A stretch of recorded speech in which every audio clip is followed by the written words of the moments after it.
Bom dia. Puxa, que falta de animação.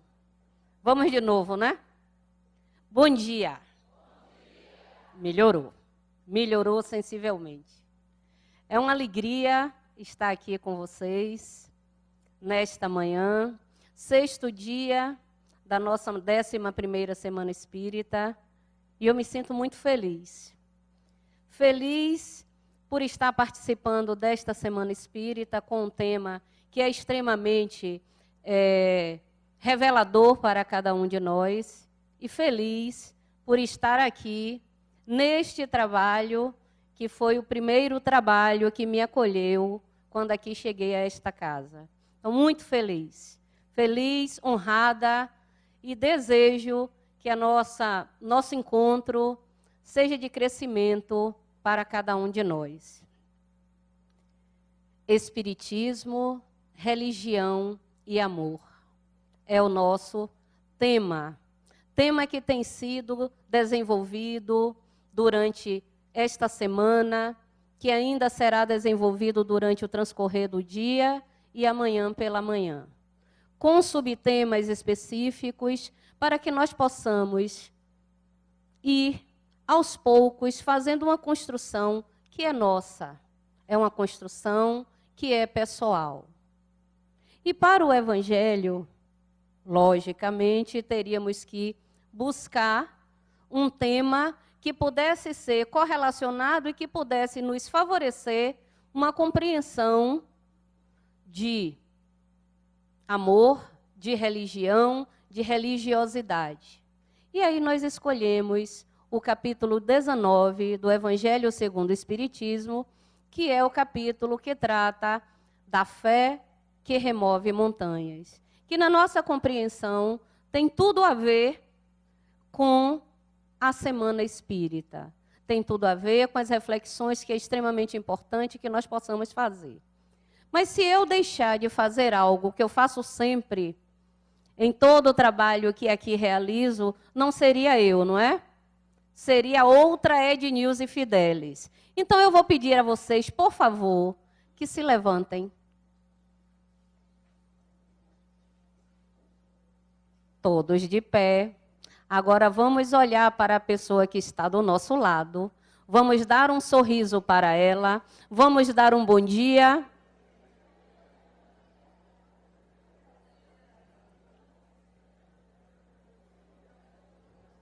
Muito bem.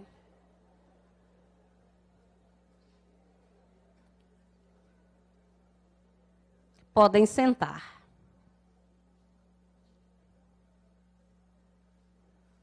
Estava Jesus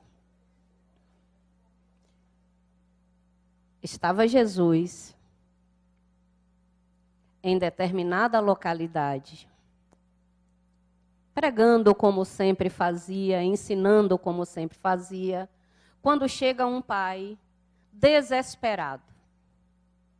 Desesperado porque o seu filho estava passando por grande privação.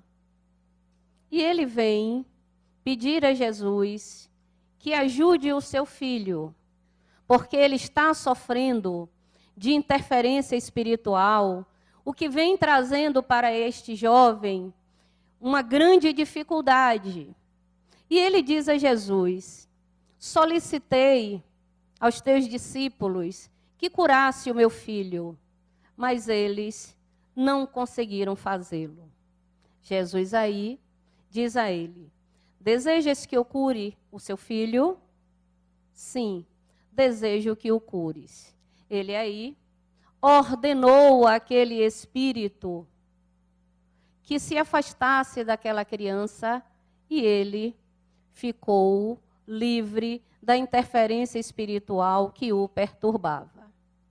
Terminado esta passagem, os discípulos que não haviam conseguido afastar aquela entidade daquela criança, pergunta a ele: mestre, por que nós não conseguimos realizar a cura daquela criança?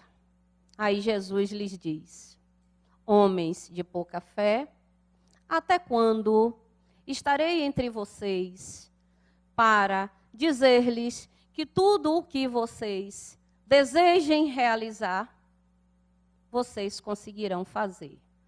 Porque há necessidade de que tenhas fé como o grão de mostarda. E se disseres para aquela montanha, transportas daqui para lá, assim acontecerá. Esta é a primeira passagem do capítulo 19 da fé que remove montanhas. E foi justamente este trecho que nós pensamos em refletir, porque Jesus, ele nos apresenta toda a possibilidade que a fé, aquilo que eu creio, aquilo que eu acredito, eu sou capaz de realizar. E ele foi capaz de se apropriar de tudo o que existia de conceitos religiosos na época em que esteve, transformando aqueles conceitos lidos nas Sagradas Escrituras em aplicação real de tudo o que eu desejo, tudo o que eu muito ardorosamente desejo realizar, eu posso fazer.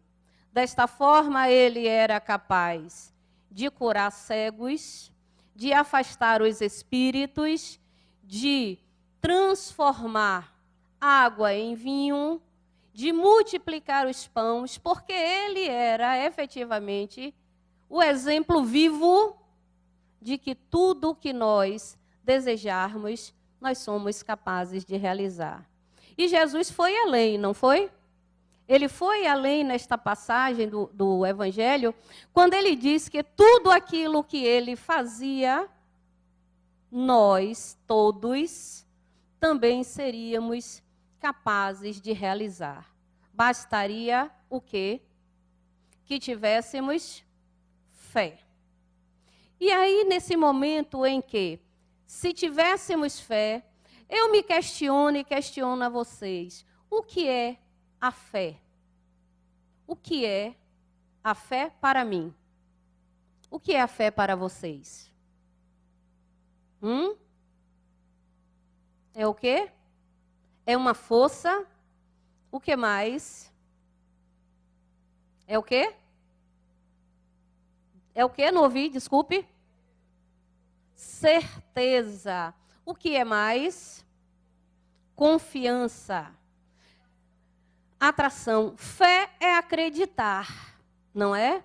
Mas é um acreditar que vem de dentro de nós. Não é um crer apenas porque estou inserido em uma religião.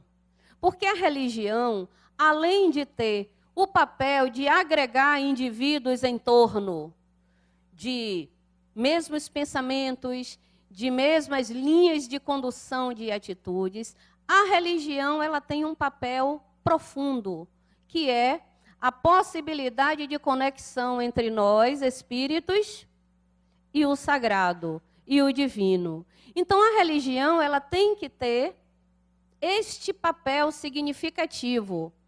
E para que eu possa estar conectado com Deus, eu preciso ter fé, não é?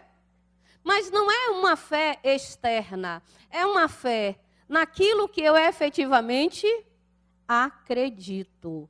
E, em especial, acreditar na existência do divino, de Deus, mas acreditar também em mim, acreditar em minhas possibilidades.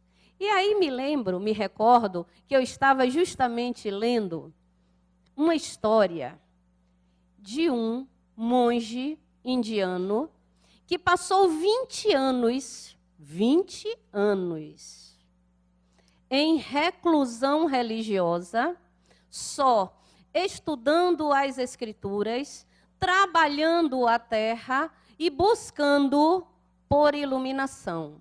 Passou 20 anos dentro de um mosteiro, buscando pelo estudo, pelo trabalho e pela contemplação, encontrar iluminação espiritual.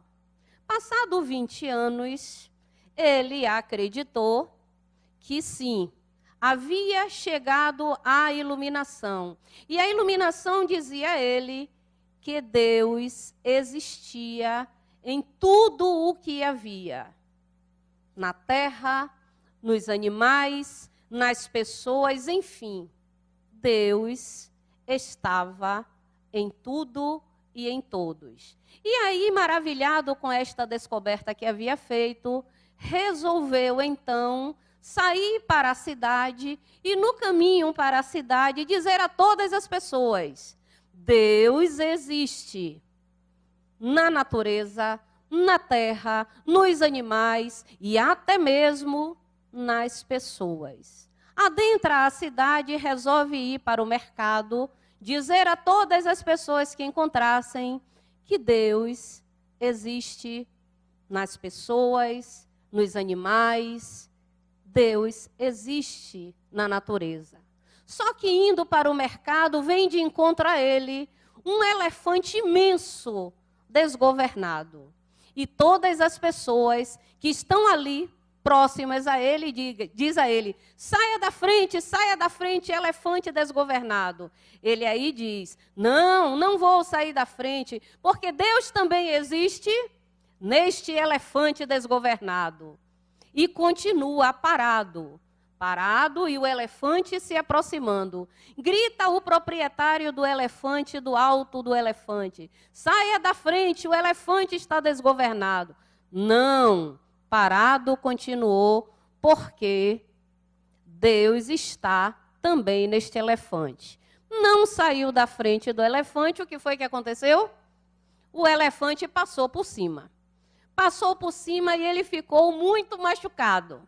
E teve que ser levado até o hospital. Lá chegando, foi atendido pelo médico e estava sendo cuidado por uma enfermeira quando ele diz: estou sumamente decepcionado, porque passei 20 anos da minha vida estudando, recluso, trabalhando e acreditei, ao final desses 20 anos, que Deus estava em tudo. Deus estava na terra, Deus estava nos animais, Deus estava nas pessoas, Deus estava naquele elefante. Mas qual não foi a minha decepção? Que assim não era. Porque olha o que me aconteceu, estou todo machucado. Deus não estava naquele elefante. A enfermeira aguarda ele concluir aquilo que ele estava falando e diz: eu acho que há um equívoco na sua fala. Eu consigo ver Deus em todas as pessoas que no mercado lhe disse: saia da frente, o elefante está desgovernado.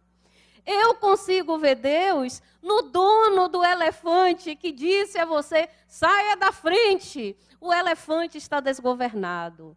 Entretanto, meu amigo, você não conseguiu ouvir o que Deus estava falando com você.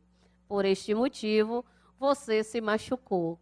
E eu achei essa história tão interessante e tão própria para nós falarmos sobre a fé que remove montanhas, porque muitas vezes nós entendemos que a fé que remove montanhas é aquela que vai realmente, efetivamente, tirar a montanha daqui, a montanha física, e transportar ela para um outro lugar.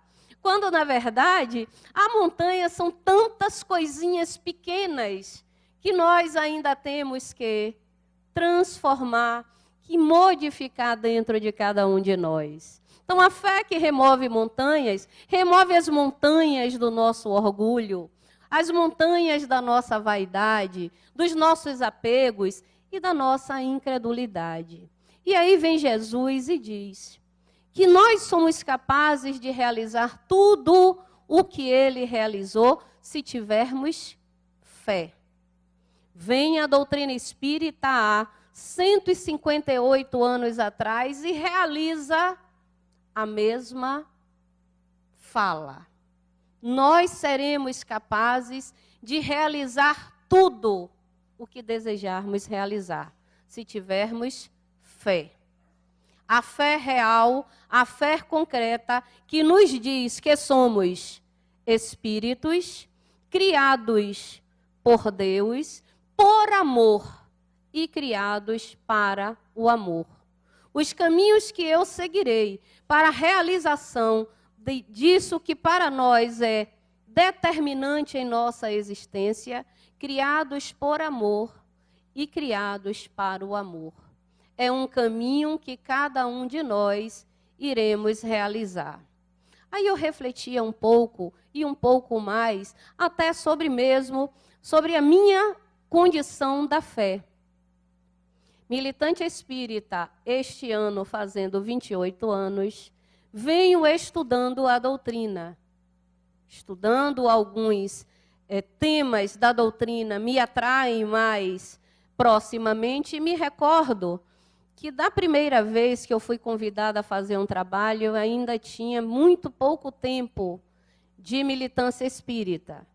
E faltou um expositor espírita para um trabalho no Centro Espírita André Luiz, e eu estava ali, e aí uma pessoa muito interessante, que a senhora, minha mãe, que aqui está, disse, Nil faz. Não, Nil faz. Nunca havia falado em público na minha vida. E, bom, sua mãe disse que você faz. Culpada é ela, viu, gente? Ela é a responsável. Então, bom, se mãe disse que eu faço. Farei. Qual o tema? Não, Nil, aí você faz qualquer tema que você tenha. Que tema? Se eu jamais tinha falado nada na minha vida. Se não, já que é para fazer, eu vou fazer o tema que seria o tema desta tarde. A palestra começaria às 15 horas de uma terça-feira, eram 14h45. Muito tempo, né, para fazer um estudo, uma leitura, claro. Sim, qual capítulo? Nunca esqueço. Capítulo 5, bem-aventurados os aflitos, muito peculiar mesmo, porque eu estava dentro de uma aflição horrorosa. Está certo. Vou respirar fundo e vou fazer.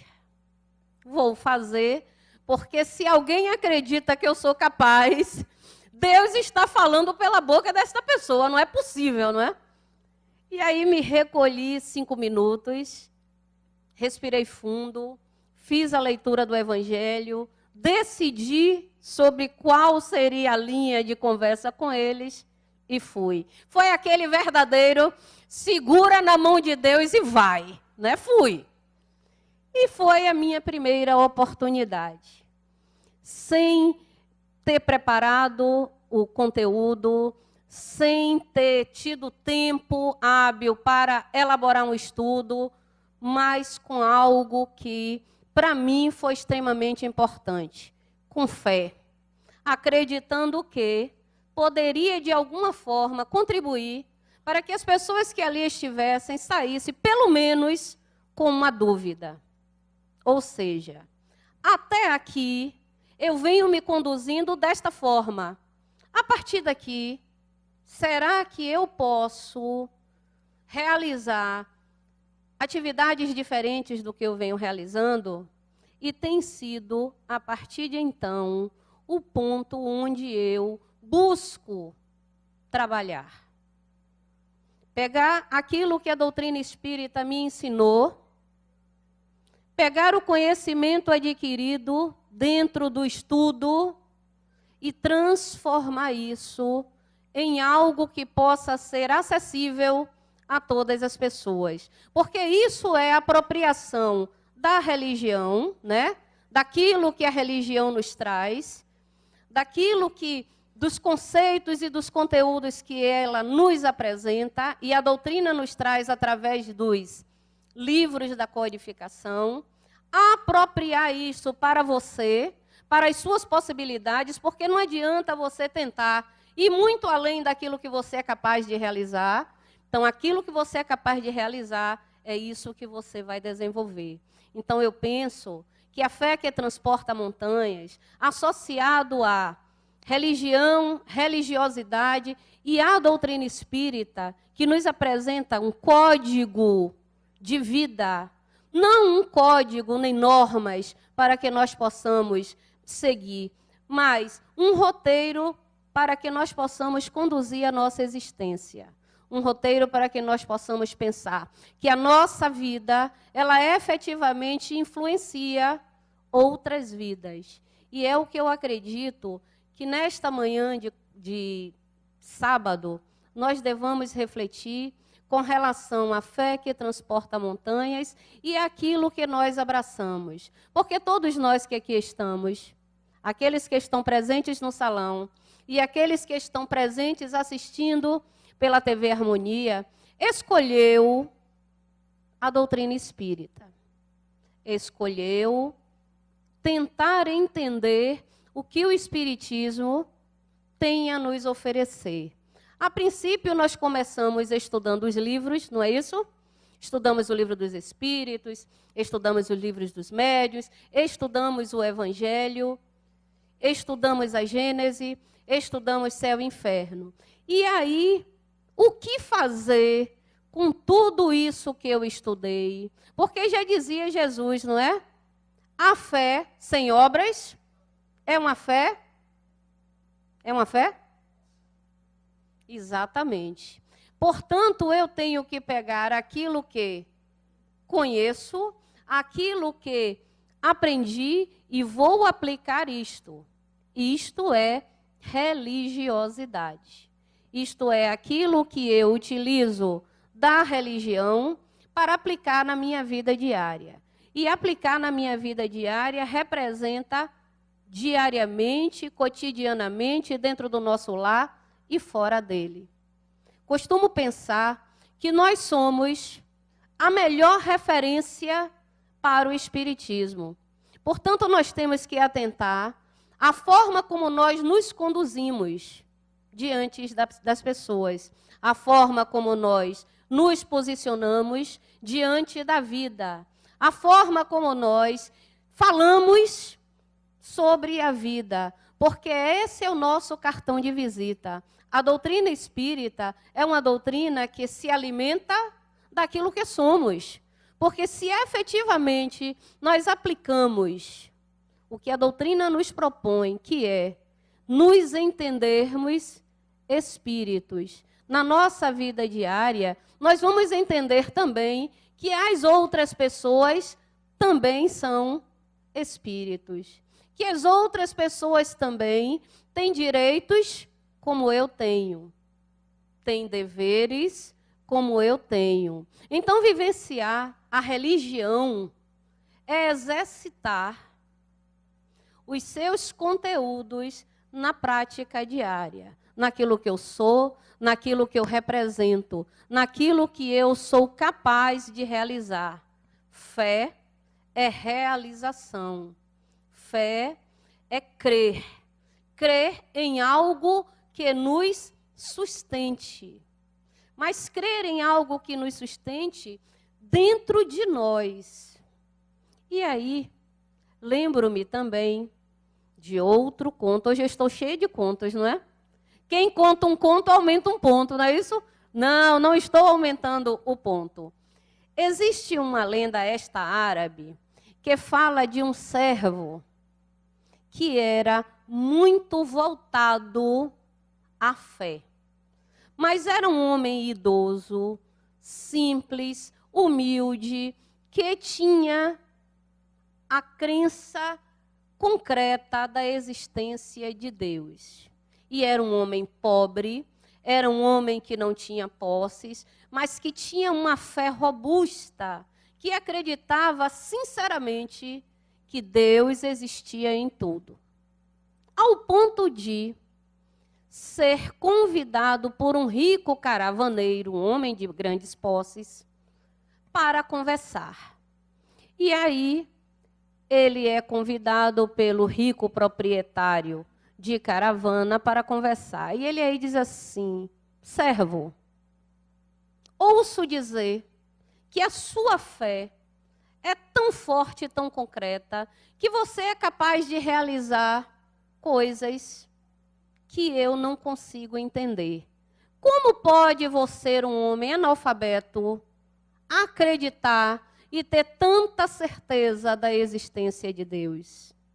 Ele aí diz: meu Senhor, quando o Senhor recebe uma carta como o senhor fica sabendo quem escreveu a carta? Ah, pela letra. Pela letra eu sei quem me escreveu a carta. É um sinal, né, de quem escreveu. Quando o senhor recebe uma joia, como o senhor sabe quem a fabricou? Pela marca do ourives. Muito bem.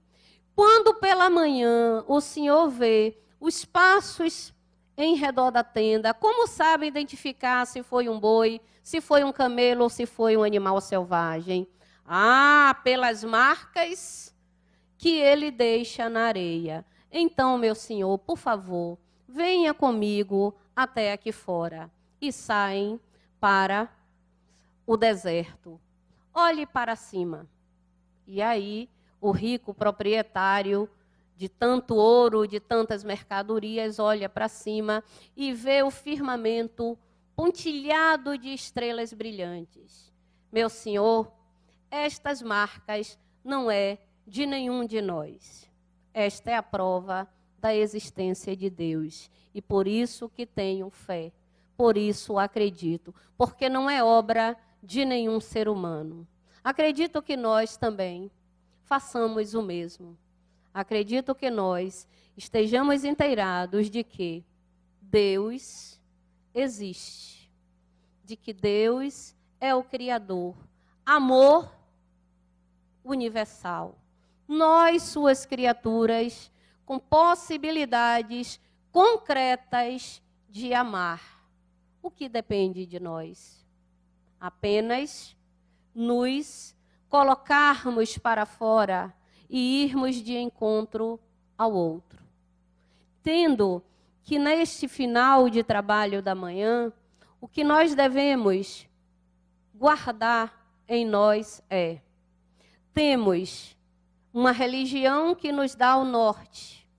O que fazemos com este norte que a religião nos dá, que o Espiritismo nos dá, é opção e aprendizado de cada um de nós. Mas que façamos, que possamos transformar o que aprendemos em prática, que possamos transformar o que adquirimos em algo que mobilize e que construa novas possibilidades. O que nós vemos aqui na casa, durante esta semana, tem sido unidade, coesão e boa vontade, vontade e amor em todas as atividades. Tenho participado do grupo de recepcionistas, por isso hoje me homenagearam e colocaram a flor que elas estão usando em mim. E para mim tem sido uma grande oportunidade de aplicação